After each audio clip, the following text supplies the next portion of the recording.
in the latest episode of Dragon Ball Super, everyone left from Universe 7 tried to fight Jiren, but only one guy really stood out, and that was Android 17. Goku and Vegeta have their transformations and are able to somewhat keep up with Jiren, but 17, his power isn't anywhere near Jiren's. After what just happened, Android 17 got an edge over Jiren, and Jiren couldn't get one back. So since 17 is an android, you can't detect his life force. That's how he was able to sneak up behind Jiren and catch him off guard, and for the first time, put a dent in his armor. Obviously this makes Jiren mad, and he rushes 17, and you're thinking that, okay, once Jiren gets his hand on 17, it's gotta be over for him. But 17 doesn't even get caught by Jiren. Goku and Vegeta step in and they all fight together for the second time.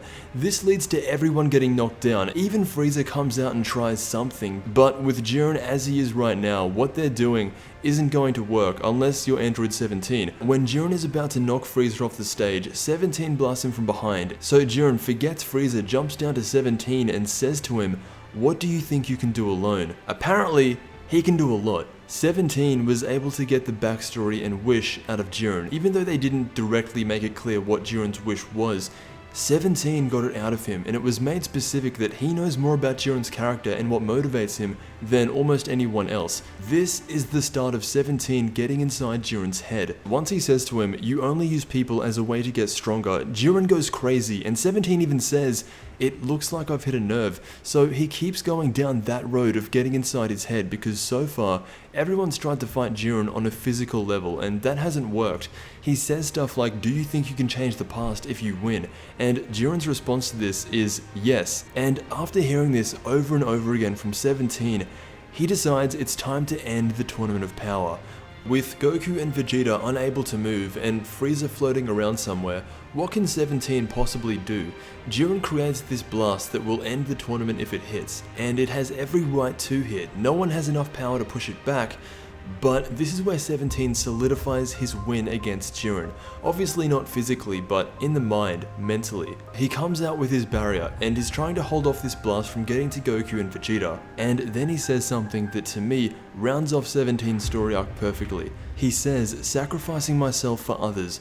I kind of like how human that is." And with that, 17 doesn't bounce the attack back, but he takes it head on, saving Goku and Vegeta, and that is the sacrifice. The reason this is such a good send-off for 17 is because once upon a time, he was human. The story of 17 is that he was taken in as a human by Dr. Gero and turned into an android. His name was Lapis, but now it's 17. Ever since he got away from Gero and the Cell Saga ended, he tried everything he could to be human again. He started a family, looking after animals, anything to get away from being an android.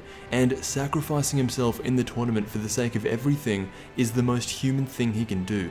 There's nothing cyborg about it, and that's why I think 17 won against Jiren. He went out feeling proud while Jiren is still there with Android 17's words circling around his head. So there's a lot you can say about 17. Is he the MVP? Yes. Even if Goku knocks out Jiren, it's because of what 17 did. So let me know what you think. I want to thank you so much for watching, and I'll see you in the next Dragon Ball video.